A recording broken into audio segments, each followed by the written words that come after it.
Hello, everyone. Welcome back to the Dark Side. I'm your host, Sherry.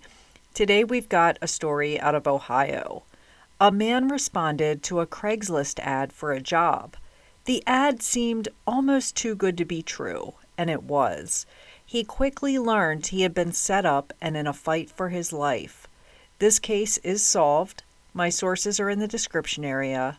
This is episode 142, The Case of Richard Beasley. This story takes us back to 2011. Osama bin Laden was killed by U.S. Navy SEALs. The Super Bowl between the Green Bay Packers and the Pittsburgh Steelers was the most watched program in television history. Mr. Steve Jobs, the co-founder of Apple, passed away. The United States had the hottest summer on record in 2011. The Casey Anthony trial was the most searched news story. And in weird news from 2011, California Governor Arnold Schwarzenegger announced he had fathered a child outside of his marriage over 10 years ago and had been keeping it a secret. The twist was that the woman was he and his wife's longtime housekeeper. Needless to say, Arnold and his wife quickly divorced. On a cold evening in November 2011, a man named Jeff was sitting at home watching Jeopardy! He's startled to hear someone pounding on his door. His house is a farmhouse in southern rural Ohio. He's really far out in the middle of nowhere, and there's no car in his driveway, so he's a little confused how someone got to his house. He doesn't have any neighbors for miles, and he was surrounded by woods. Standing on his porch was a very upset man with long hair. He looked like the biker type. Right now, he looks a complete mess. He says he's been shot in the elbow and he needs help right away. Call the police now, call an ambulance, call everyone. He's out of breath from running and he's holding his arm, which is bleeding everywhere. The man's name is Scott Davis. Scott had been in the woods for 7 hours. He had run as far as his legs would carry him before finding a place to hide and wait. With his heart pounding, he laid in silence in a dry creek bed covered with leaves, straining to hear anything out of the ordinary. With every rustle of leaves or distant call of an animal, he prayed he was safe and that the person who shot him in the elbow was gone. Scott is losing a lot of blood and worried he may die from blood loss. Once nighttime came along and he felt the coast was clear, he emerged from his hiding spot and began running for miles until he stumbled upon the first house he saw. He had no idea if this house belonged to the person who shot him, so he's taking a big risk by banging on the door. Lucky for him, it wasn't. So, who is Scott Davis? Scott is 48 years old. He's a self-employed landscaper who lives in South Carolina. It's November, and there's not much landscaping work for the next few months. Plus, his mom lives in Akron, Ohio, was elderly and needed some help around the house. So Scott decided he was going to move closer to her. So he began browsing Craigslist job openings in southern Ohio, and he came across one that stood out amongst the others. This one seemed almost too good to be true. The title reads, Caretaker Position for Farm. The job description, riddled with grammatical errors, read, simply watch over a 688-acre patch of hilly farmland and feed a few cows. You get $300 a week and a nice 2-bedroom trailer. Someone older and single preferred, but will consider all. Relocation is a must. You must have a clean record and be trustworthy. This is a permanent position. The farm is used mainly as a hunting preserve, is overrun with game, and has a stocked 3-acre pond. Some beef cattle will be kept. Nearest neighbor is a mile away.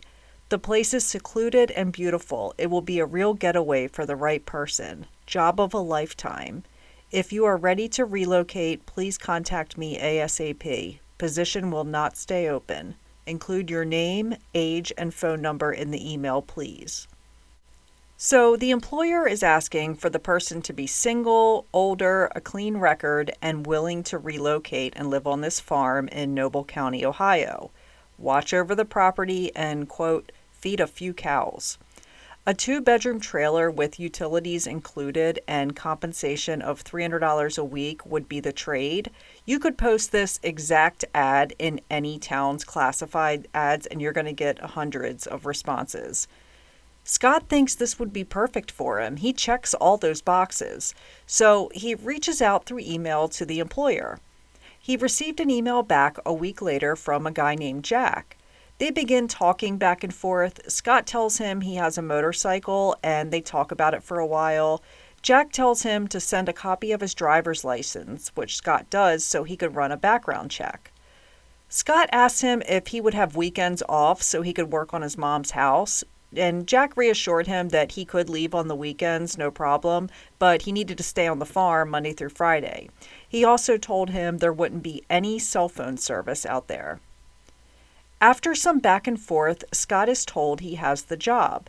They agree they would meet in a couple weeks so Scott could get all his possessions together and head from South Carolina to Ohio.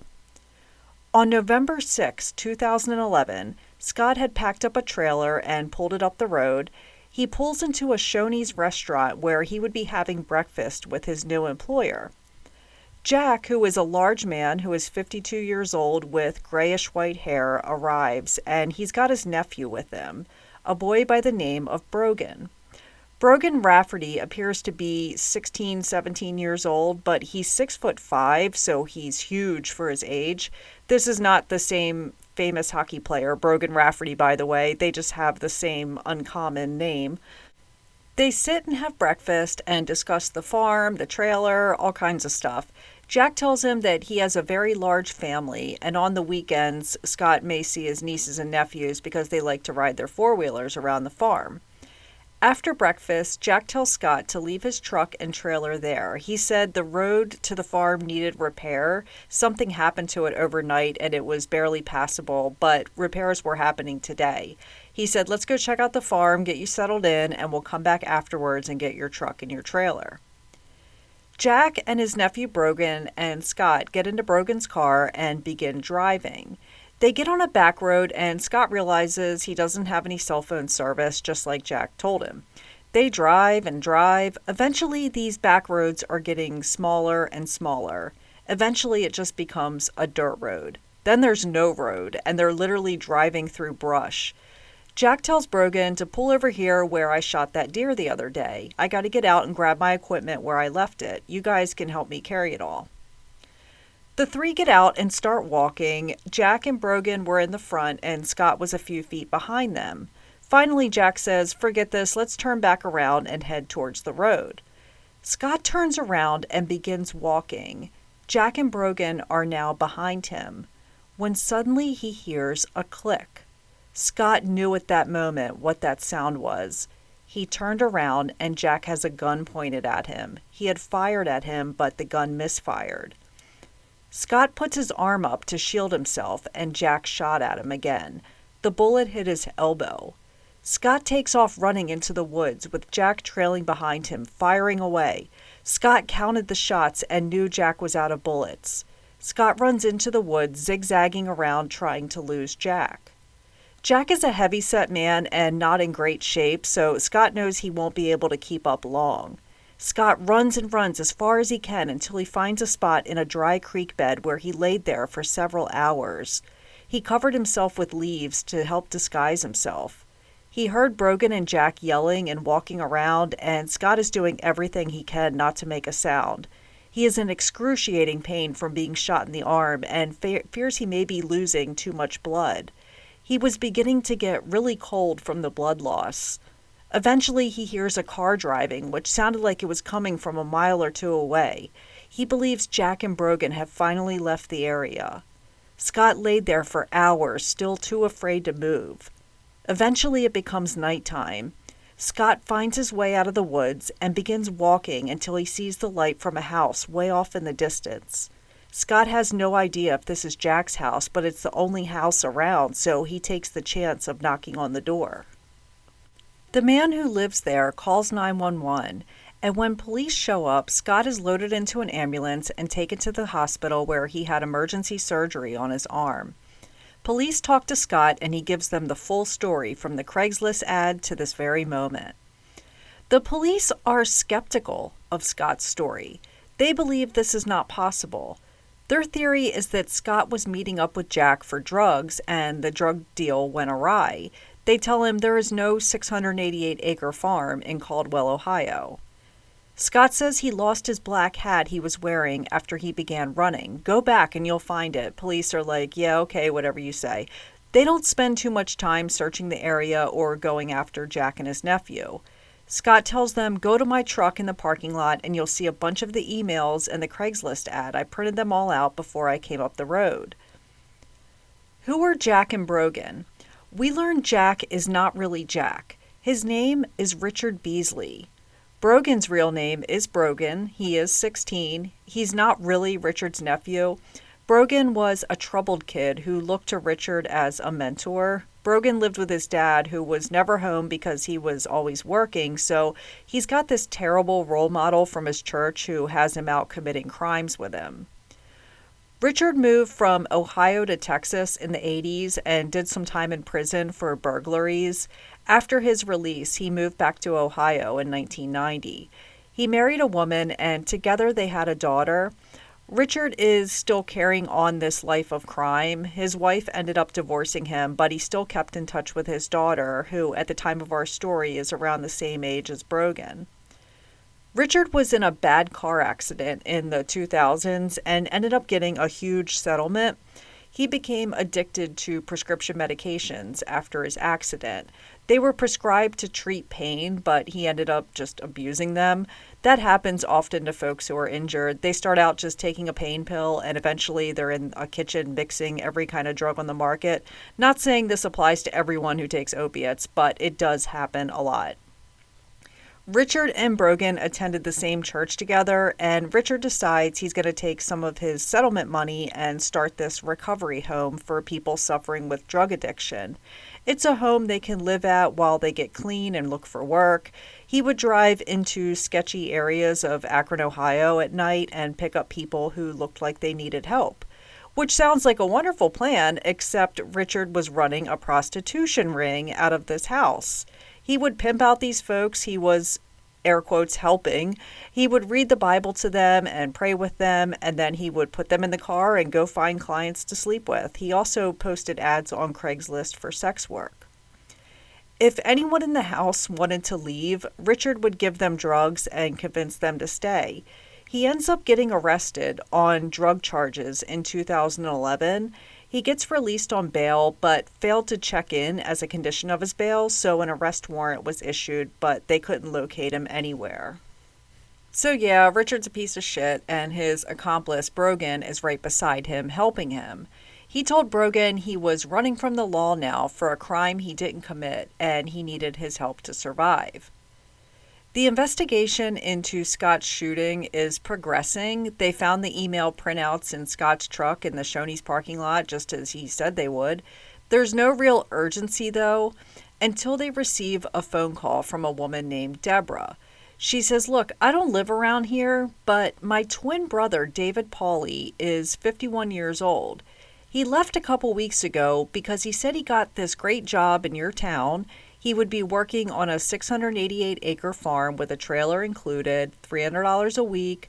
Well, it's been a couple weeks, and he hasn't called us to let us know he arrived safely. No one has heard from him, including his best friend who lives in Ohio.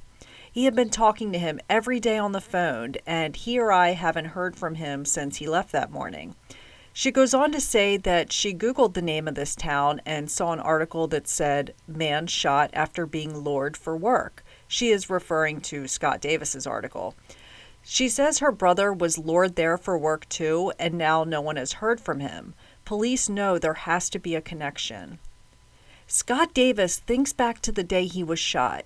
He remembered something that Richard had said, something about that deer we caught last time. Scott realizes maybe this isn't the first time he had a prospective employee lured into the woods.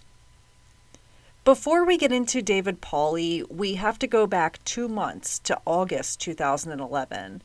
A 56-year-old man named Ralph Geiger is a former owner of a construction company. As you know, in the mid-2000s, the U.S. hit a recession and lots of people lost their jobs. Times were tough. Ralph ended up losing his business and in 2011 found himself homeless and living at a shelter in Akron, Ohio. One night, Richard Beasley showed up to this homeless shelter with a boy he says is his nephew Brogan. He looks around for a while and spots Ralph. He tells Ralph, "You look like a good candidate. I have a job for you and a trailer. It will get you out of this homeless shelter." Richard gives him his contact info and says, "Get in touch with me over the next week." The farm is in Caldwell, Ohio, which is about an hour and a half away from the shelter he's staying at in the city of Akron. Ralph was ecstatic and told the shelter staff that he was going to go and work and live on this farm. He would be the caretaker. Ralph got in touch with his friend Summer and told her all about the job, and she was super happy for him. On the evening of August 8th, 2011, Ralph checked into a motel in Caldwell, Ohio, where he was going to be working starting the next day. No one ever heard from him again. According to testimony from Brogan Rafferty, which will come later in our story, Brogan says that Richard needed a new identity. He was on the run from the law, so he wanted to find a man who appeared to be around the same age and was heavyset. But it couldn't be a man who had a wife and kids and a job. It had to be someone that they believed no one would notice was missing. So they go to a homeless shelter and spot Ralph Geiger, who was in a tough situation. He didn't have many close friends and family around. On August 9th, 2011, Brogan and Richard picked up Ralph from the Best Western Motel in Caldwell, Ohio. They tell him they're going to take him to his new farm where he would be the caretaker. They took him out to a large field surrounded by woods. They began walking like they were looking intently for something. Brogan says that Ralph got in front of Richard, and Richard pulled out the gun and shot him in the back of the head. Brogan and Richard then buried him in a shallow grave in the woods. Now Richard has an ID with Ralph's name on it. He used it to apply for jobs and housing. Richard opened a bank account at PNC Bank under the name Ralph Geiger. He went to Akron Community Health Services and got prescription medicines. The doctor testified that she didn't write him prescriptions for strong painkillers as he requested, but instead she gave him a prescription for high blood pressure and a non-narcotic painkiller. Empty pill bottles would later be found with Ralph Geiger's name on them. Richard's got a whole new identity now. He moved into a basement apartment. The landlord, who lived in the main house above, said Ralph, that's what he goes by now, was a great guy who was quiet and didn't bother a soul. It was at this apartment that Richard was posting some of the Craigslist ads. He asked his teenage daughter to help him learn how to use a computer and post Craigslist ads so he could sell some stuff he had. His daughter showed him how and feels really awful today knowing what he did. She is completely innocent in this. Richard, with his new name and identity, got a job at a warehouse but realized he couldn't work because of his chronic pain. So he decided that his last murder he pulled off well. Maybe I can do it again. This time maybe I can go after someone who is like Ralph but has a little money or possessions. That way I don't have to work. He posts an ad on Craigslist and receives hundreds of responses. He weeds through them all, and any that were women or young men or older men with families and baggage he would delete. There were a few that he decided to proceed with a formal interview. He met a man at a food court in a mall for an in-person interview. The man tells him he is trained in martial arts and used to be a security guard. Richard says, "Nah, I don't think you're a good fit," and ends the interview.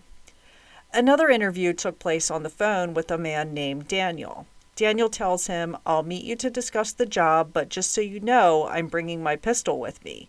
Richard tells him, "Nah, I don't think it's going to work out. I'm the one who carries a gun, not you." Richard isn't quite finished with Daniel yet, though. He asked Daniel if he could buy his truck that he has listed for sale. He says, "Meet me out here in Caldwell and I'll give you cash for it." Daniel's like, "Nah, you may try to shoot me and take my truck." I mean, he's not wrong. Good for Daniel for recognizing these red flags.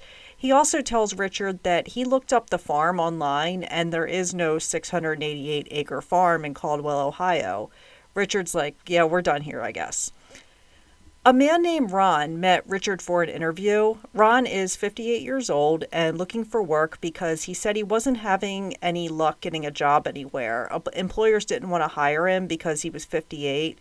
He said he felt like there was something off about this potential employer who took an interest in him. After telling Richard he was in the Navy and had gone to college, Richard ended the interview. Richard goes back and checks his email for more responses to the ad. One response catches his eye: 51-year-old David Pauley. David Pauley had been divorced for 2 years. He was renting a spare room from his brother and sister-in-law. They live in Norfolk, Virginia. He attended church and prayed that God would help him find a good job and a place he could live on his own. It seemed like God had answered his prayers because he came across a Craigslist ad that seemed to be a perfect fit for his situation. Live and work on a 688-acre farm, feed some cows, and watch over the property. A 2-bedroom trailer would be included. David excitedly replies to the job posting that he wants this job. This would solve both of his issues. He'd have a place to live, plus he'd have $300 a week in extra income. He wrote back an email that said, "About me. I'm 51 years young, single male. I love the outdoors. I currently live in Virginia, have visited Ohio, and I really love the state. Being out there by myself would not bother me as I like to be alone. I own my own pickup truck, so hauling would not be a problem. I can fix most anything, have my own carpentry tools. If chosen, I will work hard to take care of your place and treat it like my own. I also have a friend in Rocky River, Ohio. Thank you, David." Richard contacts him and tells him he is one of 3 candidates that he will have to choose from. David's brother said he was more energetic and excited than he had seen him in a long time. He gets an email back saying he got the job, and they agreed that David would relocate to Caldwell, Ohio immediately. Richard tells him, "Bring all your possessions with you." David called his twin sister, Deborah, and told her all about this job he just got. He says he's going to leave on October 22nd, 2011. David loaded his truck and rented a U-Haul trailer to tote his stuff up the road. The U-Haul had cost $300, and his church had to put together the money for him. Deborah spoke to David twice on the phone during his travel. She made him promise he would come visit her for Christmas in a few months. She also paid for his hotel room since he would be stopping before he got to Ohio. Deborah said she never heard from him again. David's friend Chris, who lives in Ohio, tried reaching out to him but doesn't get an answer, and they used to talk every day on the phone until that morning. After a week or so, he contacts David's family and asked if they had a phone number for the employer David was going to work for, and they did. Chris calls the number and Richard Beasley answers. He said David is doing a great job. He's just very busy. He gave him a long list of jobs that needed to be done around the farm. He said he would pass along the message to call him when he saw him tomorrow, but David never called. Another week passes, and Deborah gets online and looks up Noble County, Ohio, and sees the article about Scott. She calls the police and tells them about her brother responding to this exact same Craigslist ad. Now, this gets the police's attention. Perhaps there are other victims, and Scott was supposed to be a victim, and he became the sole survivor. But this 1-week gap in between the time when Scott was shot and when David Pauley's sister reached out and a connection was made, unfortunately, that provided time for another person to respond to the ad and be lured into their trap. A man named Tim Kearns responded to a Craigslist ad for a handyman in the remote area of Cambridge, Ohio. Tim is 47 years old. He worked for Domino's Pizza as a delivery driver, but had to quit a few months ago because his car kept breaking down. He's in a tough spot, going from sleeping in his car to sleeping on friends' couches.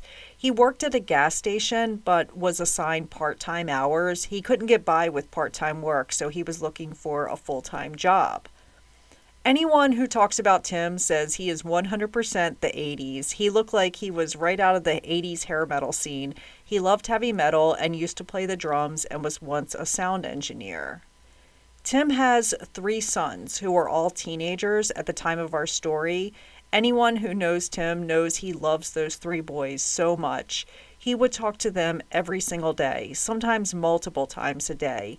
He told them every day how much he loved them. He always stayed somewhat close to the area the boys are, no matter where he was sleeping.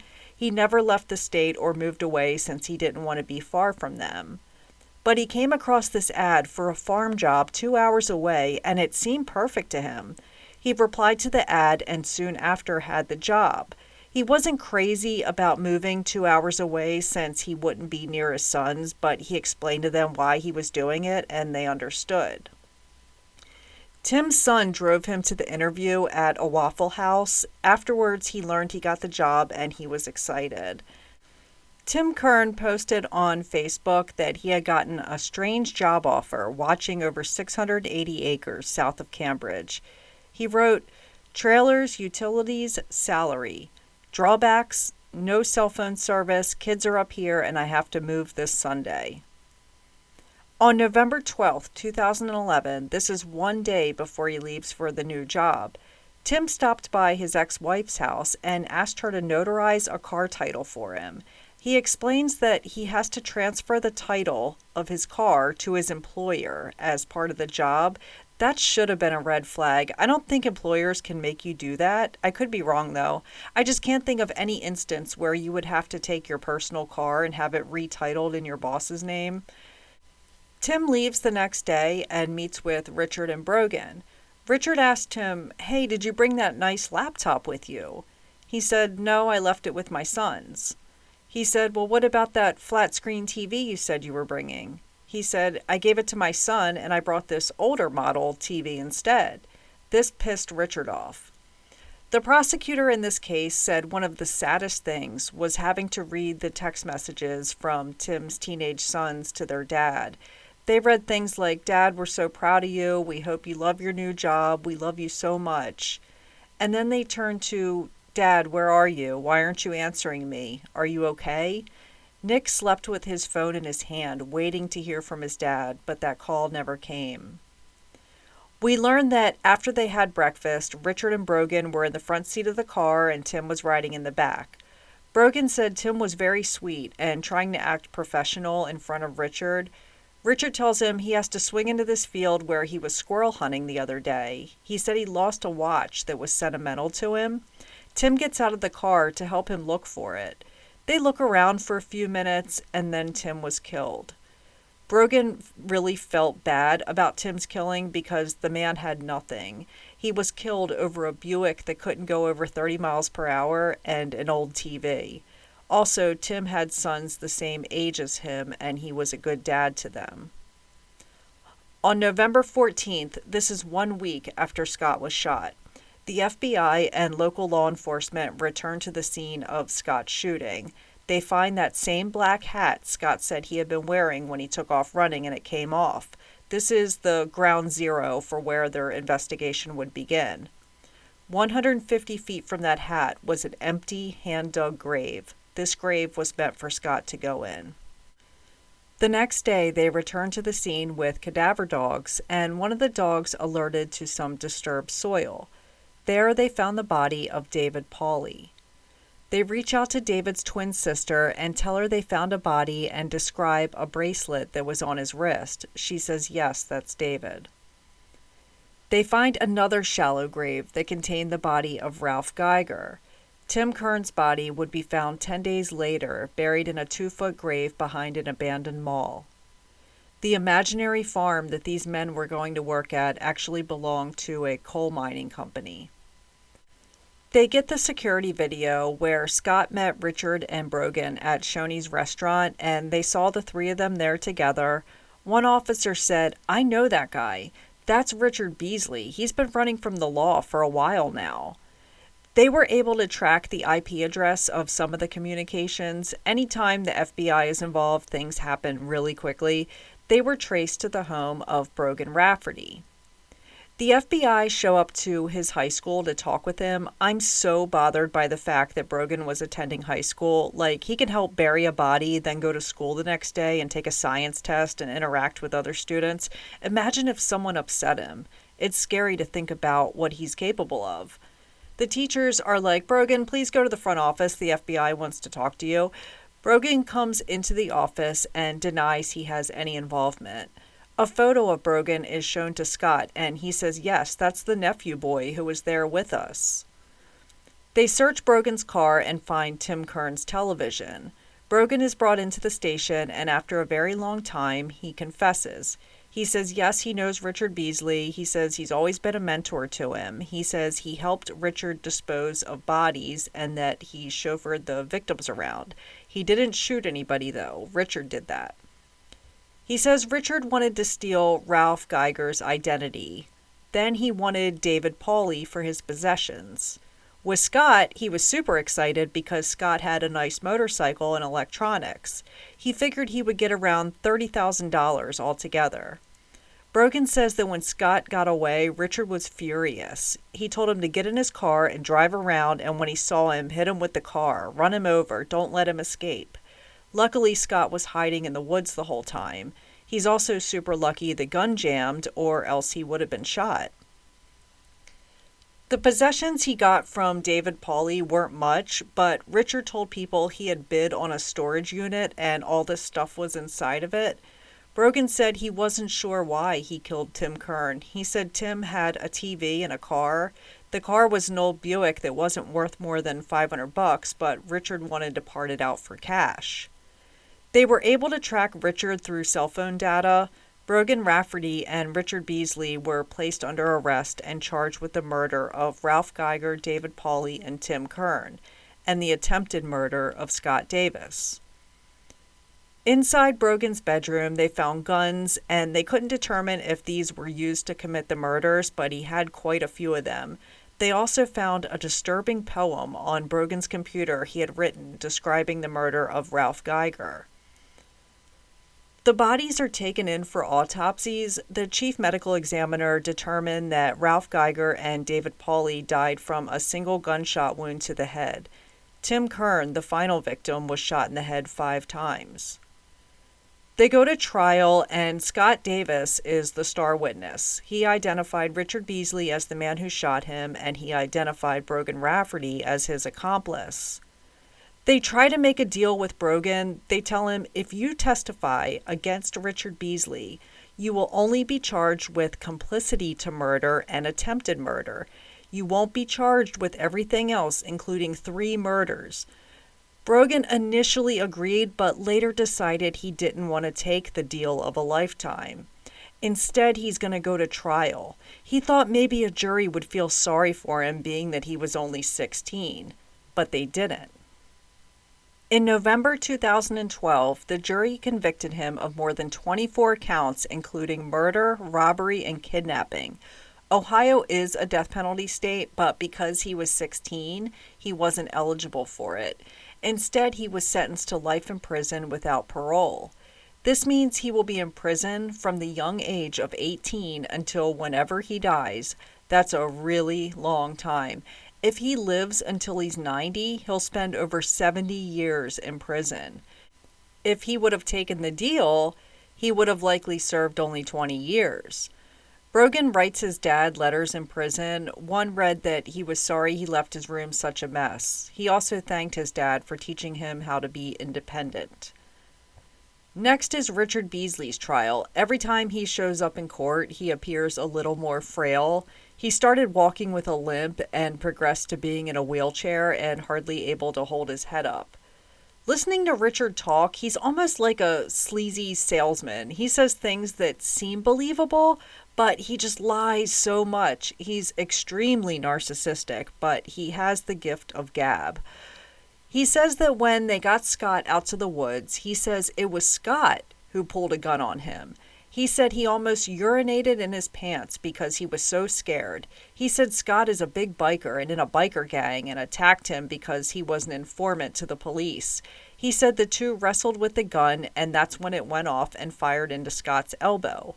As for Ralph Geiger, he says he met him and Ralph offered up his identity to him. He told him, take over his life, no problem. Here's my social security number, here's my driver's license. The way he's telling this story, it's almost like he believes these things really happened. Scott Davis gave a powerful victim impact statement. He addressed Richard Beasley in front of the courtroom with the cameras rolling, telling him, "On November 6, 2011, you shot me like I was a rabid dog." He called him a liar, a thief, a murderer, and a wolf in sheep's clothing. He also thanked God he was still alive today. Scott also spoke directly to the other victims' families, telling them, "Your loved ones did not deserve what this animal did to them. I hope that someday you will find peace in your hearts. I love you all. You are all like family." Richard Beasley denies any involvement. He refuses to admit to the killings. He says he's very sorry for the family's losses, but this wasn't him. He says the families can all write to him in prison and he will answer any questions they have.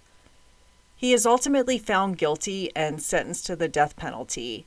Now, remember back to the Lester Eubanks case, we discussed recently how all current Ohio death row sentences are suspended until further notice due to lack of the drug used for lethal injection. Well, on January 20th, 2025, President Donald Trump signed a flurry of executive orders on his first day in office. One of those executive orders was directing the Attorney General to ensure states have enough lethal injection drugs to proceed with executions. So Richard Beasley may end up getting the death penalty reinstated after all. I tried to find info on Richard's daughter, who was only 17 at the time of the murders.